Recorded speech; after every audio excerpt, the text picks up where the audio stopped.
needs to win a basketball game, especially on the second night of a back-to-back, that has to rank pretty highly up there. Well, yeah, to win with defense like that, something that has been, of all the positives that we've had this season, obviously the defense has been the one concern. And to hold them to 90 points, 36 from the field, and 16 from three are all outstanding numbers. To only give them 40 in the paint, obviously, and to dominate the transition game as well. So a good win. I like how we responded. You lose 3 in a row, and you come back and you win your next 5. And obviously now we got to prepare to go to Phoenix and try to get another road win. And as we approach these final 3 games of going into the break. Coach, it seems with Julian Strawther, just from my perspective, you seem to coach him so hard on the sideline. I don't know if fun is probably the operative word for you. Is there something more to sink your teeth into as a coach with these younger guys who are still malleable and coachable? Well, my biggest thing with Julian tonight was just trying to lift his spirits. I felt he was just being overly hard on himself, and allowing his lack of shot making, 1 of 8 from the field, 0 of 4 from 3, and you could just see his body language was just like, and I don't want to see that.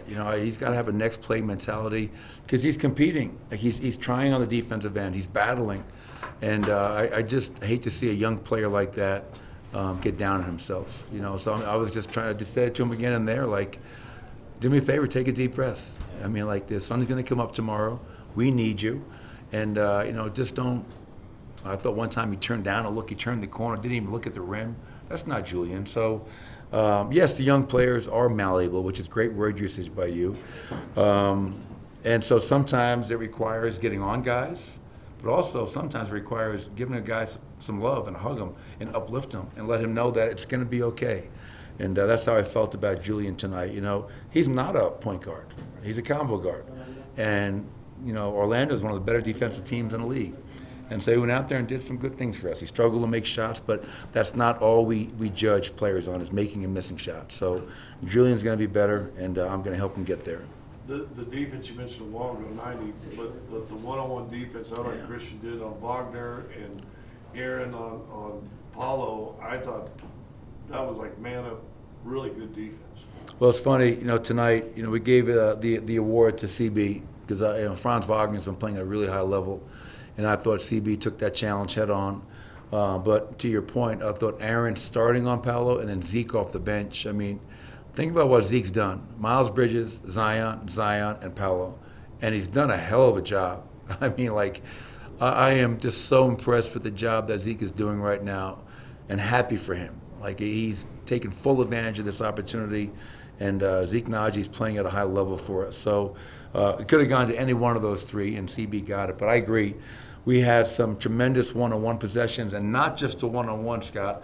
We had a shrink. We had 5 guys working as one, making that paint look crowded, and that's how you hold a team to 40 points in the paint. So a good effort, and hopefully we can replicate it or be even better on the road against a dangerous team in Phoenix. It looked like you did more hard hedges, stay with your man, get over the screen, and get back than you may have done in the last few games. Yeah, with a guy like Paolo, kind of like what we did with Zion the last 2 games, just trying to keep a bigger body on him and not switch a Julian or a Jalen Pickett or a smaller guy where he has the advantage. And so that's where we got into some of those shows and hedges just to keep size on size, physicality on physicality, and it's helped us out these last couple of games. What's gotten into Michael Porter Jr. these past 3 games that he's been so productive offensively?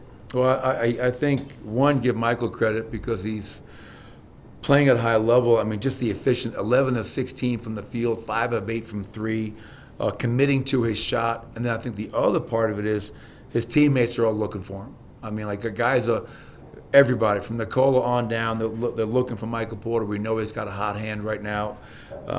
Aaron Gordon playing through him as a point forward, 7 more assists tonight, making plays for him. Hopefully Michael can continue to do that. 30 and 7 tonight on really efficient numbers is a terrific night for him. Is that maybe a little different with respect to the Pelicans, just that this is such an elite defense and sometimes Mike maybe has struggled with physicality? Maybe more encouraging to see him perform this way? Yeah, I mean, and you got to believe that everybody's game planning for Michael Porter right now. So guys are setting great screens to free him up. Michael's doing his job of moving without it, with pace and purpose. And, You know, if we can continue to do that, once again, offensively, we're putting ourselves in a great place. And if you can get that defense to be that much more consistent like it was tonight, like it was in the second half last night, now you're talking about a really dangerous team. Do you hope to have Jamal on Saturday against Phoenix? I hope for a lot of things. What about Jamal?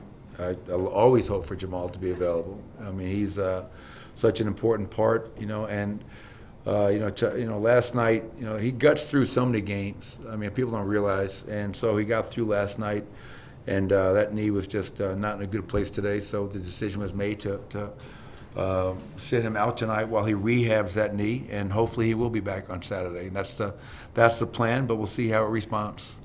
Coach, when Christian lays himself out on the floor, as he does so often, there was one point tonight where it kind of started your spark to you guys. How important is that to the energy of this team to see him laying out like he does? Oh, it's really important. You know, we're not going to win many beauty pageants. You know what I mean? Like we have to be a team that does all the dirty work and gets on the floor, be the first to the floor, and come up with those loose balls. And that ignites that fast break. I mean, we're the best running team in the league, 50-plus games into the season.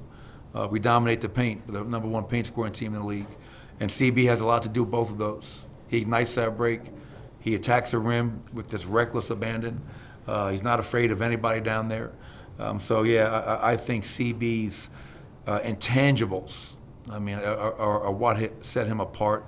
And they've set him apart in high school, in college, and now in the NBA. And that's why the fans love him, because he's just a blue-collar guy who brings it every single day.